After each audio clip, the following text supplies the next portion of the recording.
everybody, this is James Lindsay. You're listening to New Discourses Bullets, where I give a single short form bullet point like summary of a single topic from woke Marxism that we need to understand so we can beat it. And today I want to talk about a really big picture idea, which is the politics of compliance. In fact, Mao's politics of compliance. I did an essay on New Discourses at the beginning of March titled Mao's Politics of Compliance. I'm basically going to follow through that essay for this episode. And that essay was actually written in the hotel room immediately after I delivered remarks at the International Crisis Summit 5, which was conjoined to CPAC, but is actually separate from it.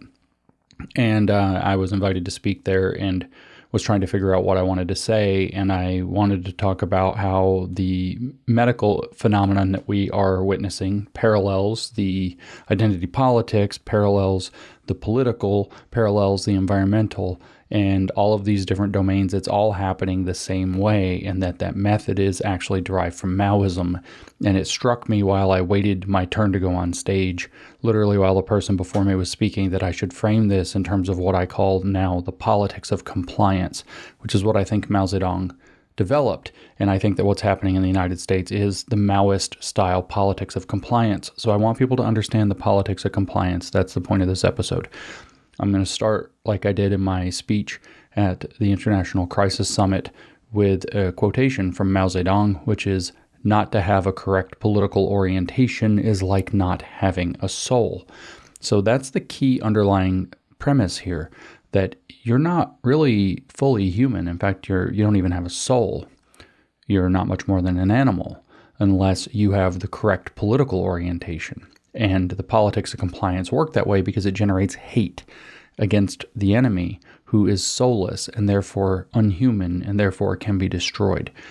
So Mao Zedong took over China with a strategy that I think feels very unsettlingly familiar to us.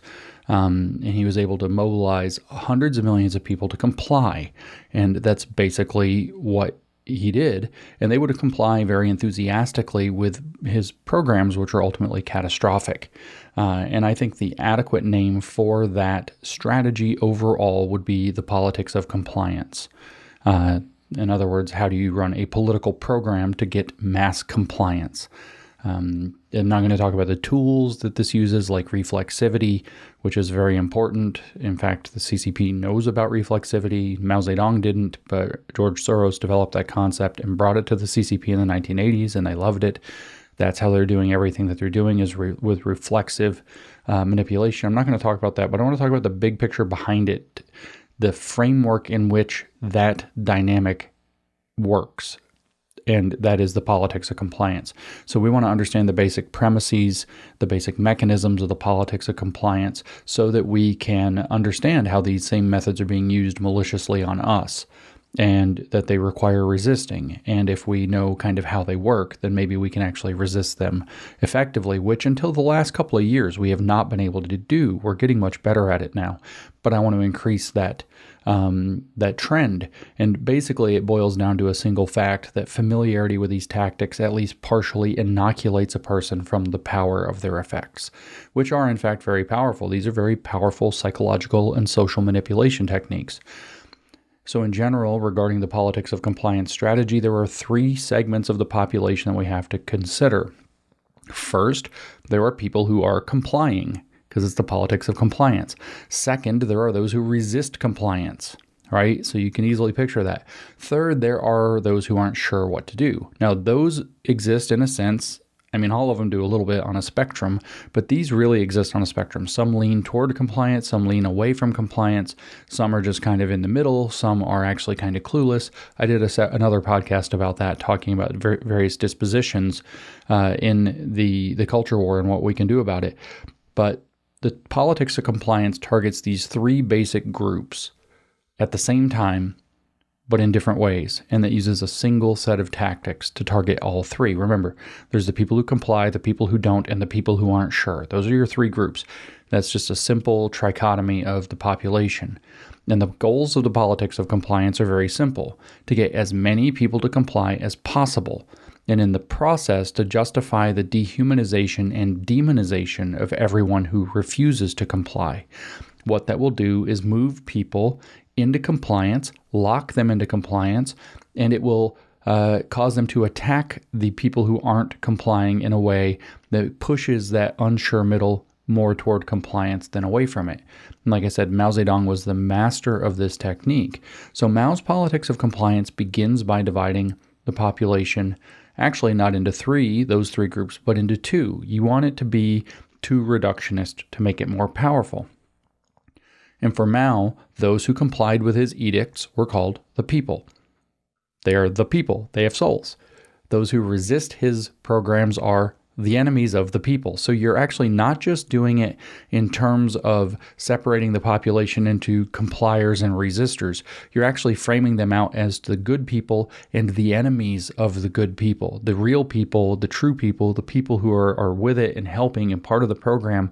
And we all just want to come together and get along against the enemies of the people. In other words, you're going to apply the brutal friend-enemy distinction to the entire population. Those who are going along with it are the people. Those who are resisting are the enemies of the people. And the goal is to make the big group in the middle, but actually all three groups, feel the pressure of that. So those that are in between are treated as representatives of both or either, depending on the circumstances, because the goal is to psychologically and socially pressure them into compliance and into attacking the resistors. So everything is done in the name of the people, and then everything that isn't working is blamed on the enemies of the people. That's the basic dynamic of the politics of compliance. You promise a great future, and you say, we can't have it because these people won't go along with the program. That's really it. And when things aren't working, you say it's because some people won't go along with the program. The objective of the politics of compliance is to force people to see things from the perspective that's called the people's standpoint.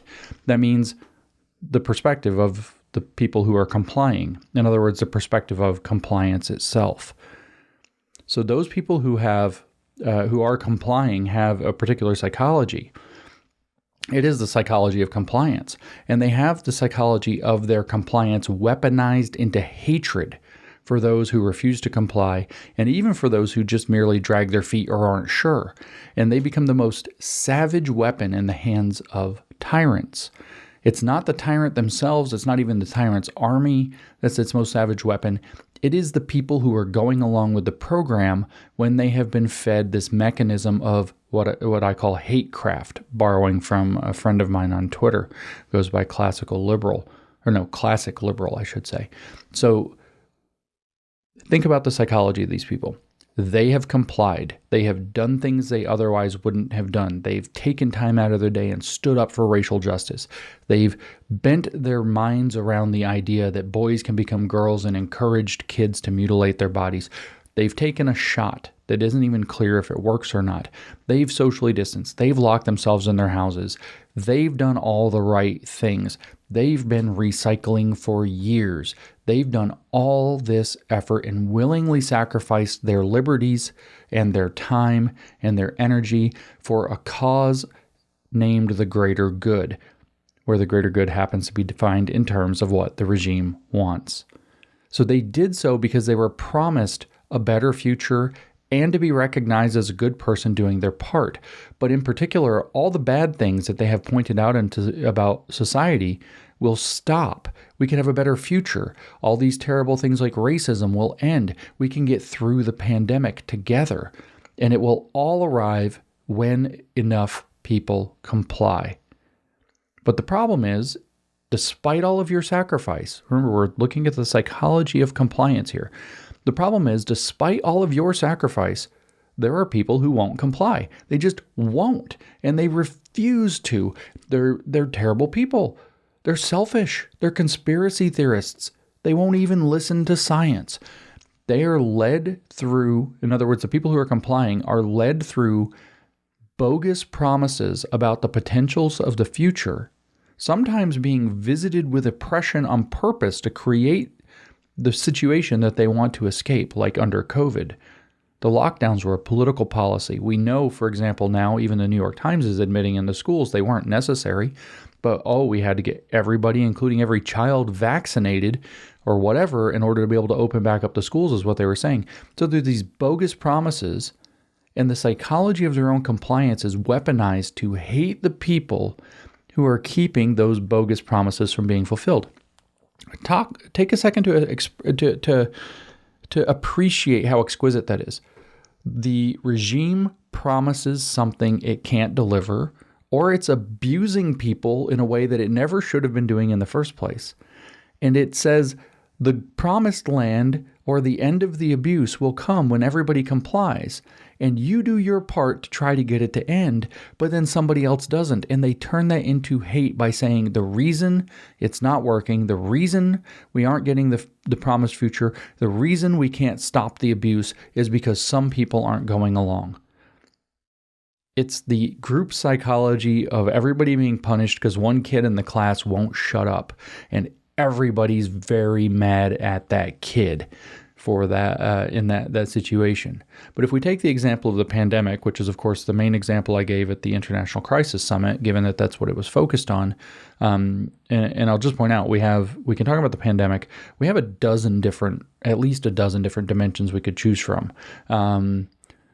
It could be racial justice, BLM crap. It could be the queer theory, like in 5 different domains. It could be education stuff. It could be the politics, like in MAGA versus deplorables versus whatever. I mean, it could be so many things, right? It could be all of the environmental dimensions. Are you driving your electric car yet?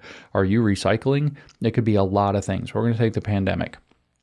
In the pandemic, there were those who socially distanced, they locked themselves down, they wore masks, they avoided plausible treatment courses that might have worked or might not have. They cleaned everything they owned all the time. They went through these time-consuming, expensive rituals of cleaning that don't achieve anything. And they eventually started taking experimental shots that were increasingly showing that they weren't really working, and that they were tied to their employment and they were being kind of coerced into it in various ways. And in some cases, it started to be suggested that maybe they were dangerous. They were also promised from the outset that this is going to be 2 weeks to slow the spread. Just 2 weeks. It's just going to be 2 weeks of this, which stretched out for years. And when that didn't work, when the 2 weeks didn't work, it wasn't because it was a stupid program. It was because the regime told them it didn't work because not enough people took it seriously. Not enough people did it right. So the suffering of the people, we have to keep you locked down, all of these policies, the masks, we have to wait for vaccines. The suffering of the people was caused by the totalitarian policies, but it was blamed on the allegedly selfish enemies of the people who refused to go along with this new program. Mao said that the dynamic was that we'll start with the desire for unity, we're all going to go in the same direction, and we will criticize and struggle those elements that don't go along with the new program until we arrive at a new unity on a new basis. And that's the formula behind the politics of compliance. And this dynamic multiplied through each successive stage. First, it was 2 weeks to slow the spread. Then it was clean everything and don't kill grandma. Then it was don't leave your apartment unless you absolutely have to. Then it was mask and social distance. Then it was like all these other and eventually it got to where it was don't take these drugs, do take this.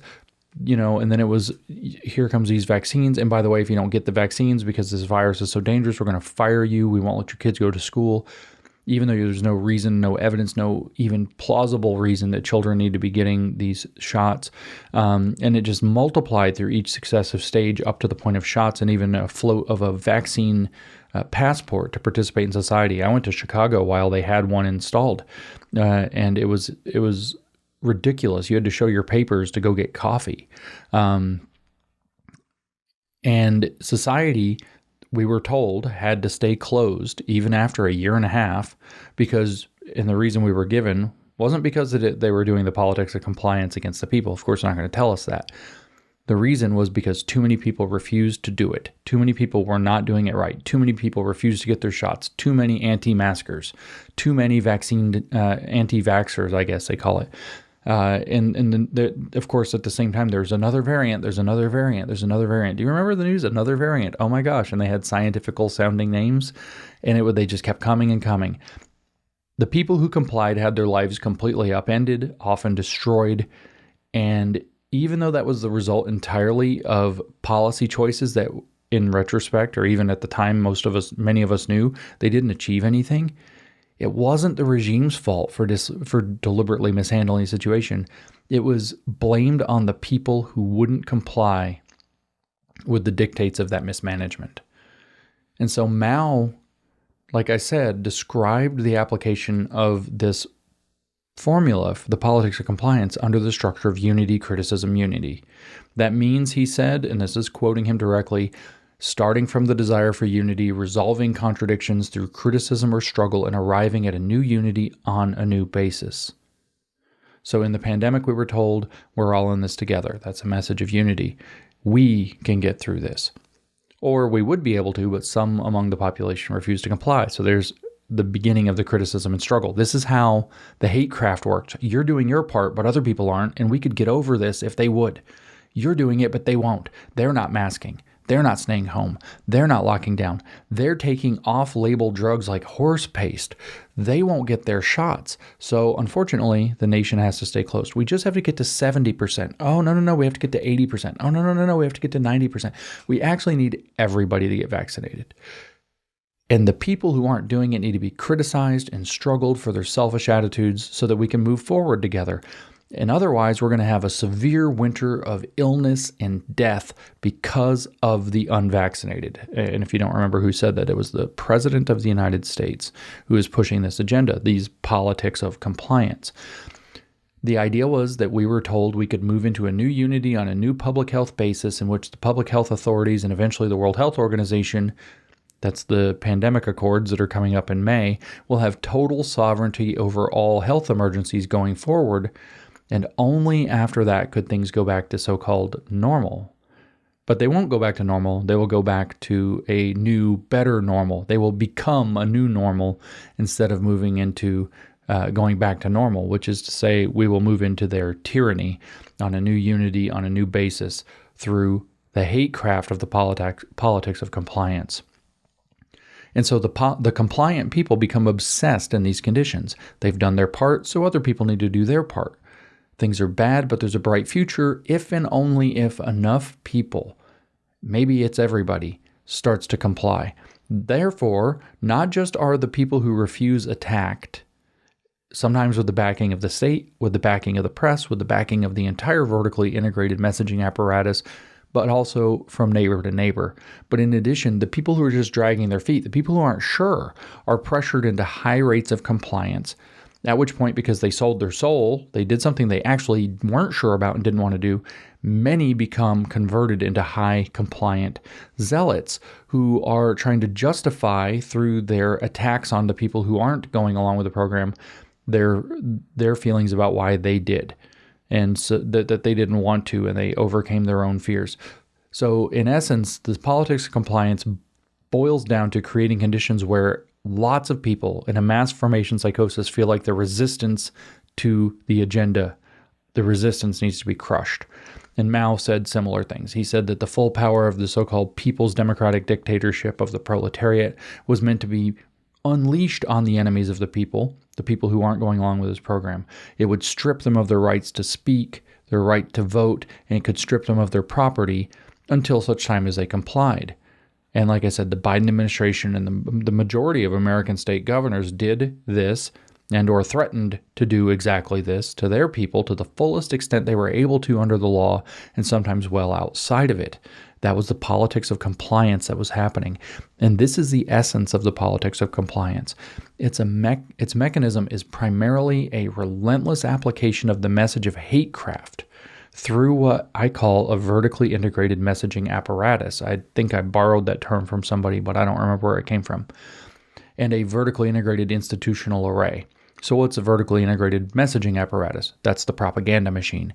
Every institutional outlet says the same thing, often in the same words, whether it's from offices or institutions, offices of politics, institutional authorities, whether it's the media at all levels, and even education at all levels. Everybody starts saying, all of the media and important people start saying the same thing at the same time, including influencers too.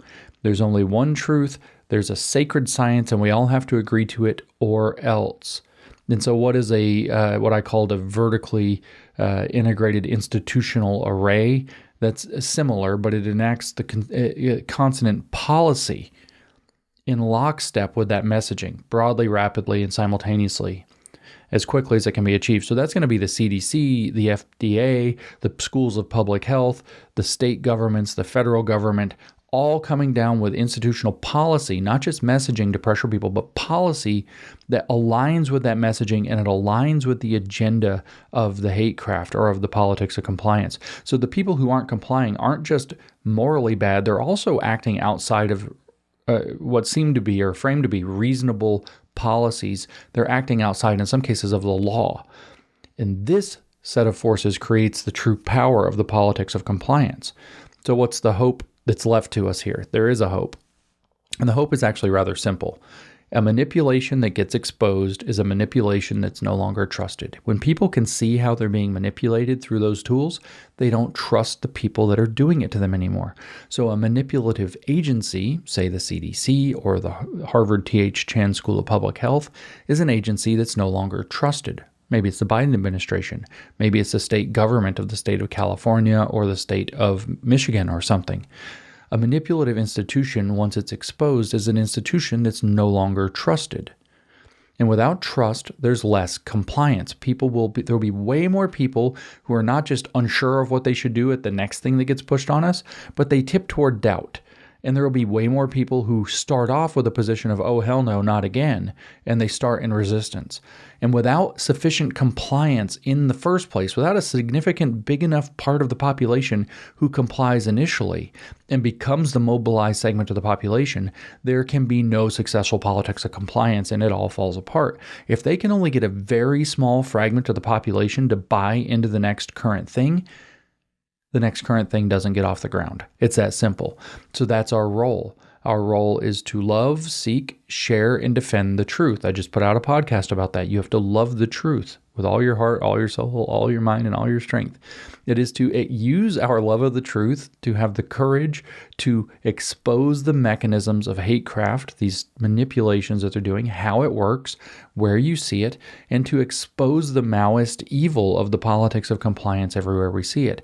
That allows us to chip away at the trust the institutions that are using it have currently but no longer deserve, until the trust in them collapses around them and they cannot generate a sufficiently large population of initial compliers to get the next mission off the ground.